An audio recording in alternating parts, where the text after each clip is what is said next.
വകുപ്പുകളിൽ തീരുമാനമായതോടെ മന്ത്രിമാരായ സുരേഷ് ഗോപിയും അശ്വിനി വൈഷ്ണവും എസ് ജയശങ്കരും ചുമതലയേറ്റെടുത്തു. കൂടുതൽ മന്ത്രിമാരുടൻ മന്ത്രാലയങ്ങളിലെത്തി ചുമതലയേറ്റെടുക്കും. പ്രധാനമന്ത്രിയായി നരേന്ദ്രമോദി ഇന്നലെ ചുമതലയേറ്റെടുത്തിരുന്നു. ധനകാര്യം, പ്രതിരോധം, ആഭ്യന്തര, വിദേശകാര്യം എന്നീ സുപ്രധാന വകുപ്പുകൾ BJP നിലനിർത്തിക്കൊണ്ടായിരുന്നു വകുപ്പ് വിഭജനം. അതേസമയം പ്രതിപക്ഷ നേതാവ് ആരാകുമെന്നതിൽ ഇപ്പോഴും ഔദ്യോഗിക തീരുമാനമായിട്ടില്ല. ഇവരുമായി ഡൽഹിയിൽ നിന്നും ജിഷ്ണു കൃഷ്ണൻ ചേരുകയാണ്. ജിഷ്ണു, മലയാളികളെ സംബന്ധിച്ചിടത്തോളം അഭിമാനത്തിൻ്റെയും സന്തോഷത്തിൻ്റെയും നിമിഷം. മന്ത്രിയായി സുരേഷ് ഗോപി ചുമതലയേറ്റു. കേരളത്തിൻ്റെ സമഗ്ര വികസനത്തിന്, ടൂറിസം മേഖലയുടെ വികസനത്തിന് കൃത്യമായി ഇടപെടൽ നടത്തുമെന്നടക്കമുള്ള വിശദീകരണമാണ് അദ്ദേഹം അല്പസമയം മുമ്പ് മാധ്യമങ്ങളോട് നൽകിയിരിക്കുന്നതിനും ഒപ്പം മറ്റേതൊക്കെ മന്ത്രിമാരാണ് ഇന്ന് അധികാരം ഏറ്റെടുത്തിരിക്കുന്നത്, ചുമതല ഏറ്റെടുത്തിരിക്കുന്നതിന് മറ്റു വിവരങ്ങൾ കൂടി.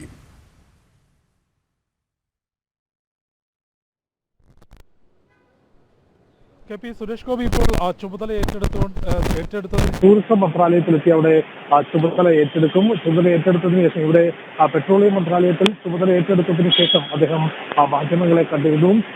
തീർച്ചയായും മോദി സർക്കാരിന്റെ നയങ്ങൾക്കനുസരിച്ചുകൊണ്ട് കൃത്യമായ പ്രവർത്തനങ്ങൾ ഉണ്ടാകും എന്നുള്ളതാണ് സുരേഷ് ഗോപി ചാർജ് എടുത്ത ശേഷം വ്യക്തമാക്കിയിട്ടുള്ളത്. അല്പസമയങ്ങൾക്കകം സുരേഷ് ഗോപി ചാർജ് എടുത്ത ശേഷം എത്തി അവിടെ ചുമതല ഏറ്റെടുക്കും. ഒപ്പം മറ്റു മന്ത്രിമാരും ഇന്ന് ചുമതല ഏറ്റെടുക്കുകയാണ്. ഇന്നലെ വകുപ്പുകൾ പ്രഖ്യാപിച്ചതിന് പുറകെ തന്നെ മന്ത്രിമാർ അവരുടെ അതത് മന്ത്രാലയങ്ങളിൽ എത്തിക്കൊണ്ട് ചുമതല ഏറ്റെടുക്കുകയാണ്. അശ്വിനി വൈഷ്ണവും ഒപ്പം വിദേശകാര്യമന്ത്രി എസ് ജയശങ്കറും രാവിലെ തന്നെ മന്ത്രാലയത്തിലെത്തിയതിനു ശേഷം ചുമതല ഏറ്റെടുത്തിരുന്നു. പ്രധാനമന്ത്രിയായി ഇന്നലെ തന്നെ നരേന്ദ്രമോദി ചുമതല ഏറ്റെടുക്കുകയും ചെയ്തിരുന്നു. അല്പസമയത്തിനകം കേരളത്തിൽ നിന്നുള്ള രണ്ടാമത്തെ കേന്ദ്രമന്ത്രി ജോർജ് കുര്യനും ചുമതല ഏറ്റെടുക്കും. ന്യൂനപക്ഷ ക്ഷേമ വകുപ്പും ഒപ്പം ഫിഷറീസ് വകുപ്പുമാണ് ന്യൂനപക്ഷ ക്ഷേമ വകുപ്പും ഒപ്പം ഫിഷറീസ് വകുപ്പുമാണ് ജോർജ് കുര്യന് നൽകിയിട്ടുള്ളത്. അതിൻ്റെ അവിടെ ആ മന്ത്രാലയങ്ങളിലെത്തി അദ്ദേഹവും അല്പസമയത്തിനകം തന്നെ ചുമതല ഏറ്റെടുക്കും എന്നുള്ളത് വ്യക്തമാക്കിയിട്ടുണ്ട്. ഇപ്പോൾ ഏതായാലും സുരേഷ് ഗോപി പെട്രോളിയം മന്ത്രാലയത്തിലെത്തി അദ്ദേഹത്തിൻ്റെ ചുമതല ഔദ്യോഗികമായി ഏറ്റെടുത്തിരിക്കുകയാണ്. 12 മണിയോടുകൂടി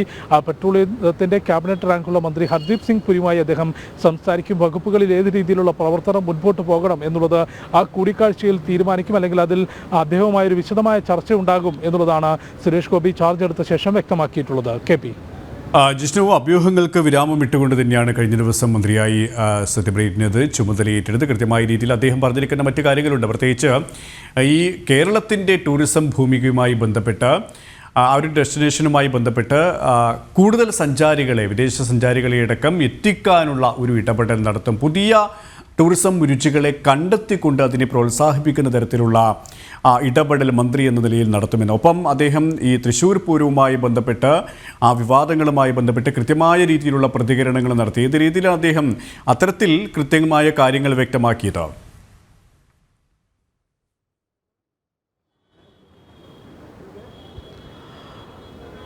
KP ടൂറിസവുമായി ബന്ധപ്പെട്ട കേരളത്തിനുള്ള സാധ്യതകൾ പ്രയോജനപ്പെടുത്തും എന്നുള്ളത് തന്നെയാണ് അദ്ദേഹം ചൂണ്ടിക്കാട്ടിയുള്ളത്. കേരളത്തെ സംബന്ധിച്ച് ടൂറിസം മേഖലയിൽ അനന്തമായ സാധ്യതകളുണ്ട്. തീർച്ചയായും കേരളം എന്നുള്ളത് മാത്രമല്ല കൺസേൺ എന്നുള്ളത് എങ്കിൽ പോലും കേരളത്തിൽ നിന്നുള്ള മന്ത്രി എന്നുള്ള രീതിയിൽ തീർച്ചയായും കേരളത്തിൻ്റെ ടൂറിസവുമായി ബന്ധപ്പെട്ട സാധ്യതകൾ പ്രയോജനപ്പെടുത്തുന്നതിനും കൂടുതൽ മികവുറ്റ പ്രവർത്തനങ്ങൾ ആ മേഖലയിൽ ഉണ്ടാകുന്നതിനുമുള്ള ഇടപെടൽ ഉണ്ടാകും എന്നുള്ളത് സുരേഷ് ഗോപി വ്യക്തമാക്കിയിട്ടുണ്ട്. ഒപ്പം തീർച്ചയായും തൃശ്ശൂർ പൂരവുമായി ബന്ധപ്പെട്ടും വളരെ കൃത്യമായ പ്രതികരണം ഇന്നും സുരേഷ് ഗോപി നടത്തിയിരിക്കുകയാണ്. അദ്ദേഹം പറഞ്ഞിട്ടുള്ളത് അടുത്ത തവണ യാതൊരു തരത്തിലുമുള്ള പ്രശ്നങ്ങളില്ലാത്ത പൂരപ്രേമികൾക്ക് അവർക്ക് ഇഷ്ടമാകുന്ന തരത്തിൽ, അപകടങ്ങളില്ലാത്ത തരത്തിൽ മികവുറ്റ തൃശ്ശൂർ പൂരം ഉറപ്പാക്കുന്നതിനുള്ള ഇടപെടലും പ്രവർത്തനങ്ങളും ഉണ്ടാകും. അത് കേന്ദ്രമന്ത്രിയാകുന്നതിന് മുൻപേ തന്നെ ജനങ്ങൾക്ക് നൽകിയ വാഗ്ദാനമാണ്. തൃശ്ശൂരിലെ ജനങ്ങൾക്ക് അല്ലെങ്കിൽ പൂരപ്രേമികൾക്ക് യാതൊരു തരത്തിലും കഴിഞ്ഞ തവണ ഉണ്ടായതുപോലെ അല്ലെങ്കിൽ ഇത്തവണ ഉണ്ടായതുപോലെയുള്ള പ്രശ്നങ്ങളില്ലാതെ തൃശ്ശൂർ പൂരം നടത്താനാകും എന്നുള്ള പ്രതികരണം തന്നെയാണ് സുരേഷ് ഗോപി നടത്തിയിട്ടുള്ളത്. അത്തരത്തിൽ കേരളവുമായി ബന്ധപ്പെട്ട വളരെ കൃത്യമായ ഇടപെടലുകൾ ഉണ്ടാകും എന്നുള്ളത് സുരേഷ് ഗോപി വ്യക്തമാക്കുന്നു. ടൂറിസം മേഖലയുമായി ബന്ധപ്പെട്ട് കേരളത്തിൻ്റെ സാധ്യതകൾ പ്രയോജനപ്പെടുത്തും. തൃശ്ശൂർ പൂരത്തിൽ യാതൊരു തരത്തിലുമുള്ള പ്രശ്നങ്ങളില്ലാതെ മികവുറ്റ പൂരം, അപകടങ്ങളില്ലാതെ പൂരപ്രേമികൾക്ക് ഇഷ്ടമാകുന്ന പൂരം നടത്താൻ സാധിക്കും എന്നുള്ളതും കേന്ദ്രമന്ത്രിയായി ചുമതല ഏറ്റെടുത്ത ശേഷം ഇപ്പോൾ സുരേഷ് ഗോപി വ്യക്തമാക്കിയിരിക്കുകയാണ്.